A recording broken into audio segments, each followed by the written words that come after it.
ये देखिए आज मम्मा ने खुद करनी थी सफाई, लेकिन एक मुर्गी अंदर चली गई सफाई करने के लिए। पीछे से मम्मा ने सबको भेज दिया और ये देखिए सफाई हो रही है आखिर में जब मम्मा सफाई हो जाएगी तब मम्मा झाड़ लेंगी।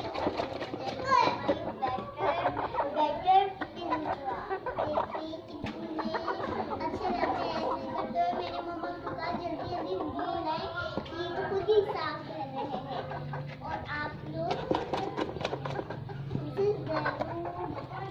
आप जिसके पास मैया हो या जिसका भी गंदा हो इस चैनल पे देखे कि इस तरह मुर्गियाँ पूरी साफ कर मिट्टी मम्मा ने इसके अंदर डाली, सारे चले नीचे वाले सबसे पहले चले चूल्हियों को मम्मा ने यहाँ से जनरेटर के पीछे से निकाल के यहाँ रख दिया।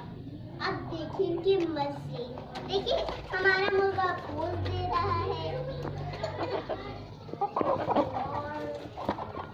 हमें बहुत हंसी लगी थी। ये रही मेरे पास कहानी और ये मेरा मार्क्स जब मुझे बदबू आए मैं यूं कर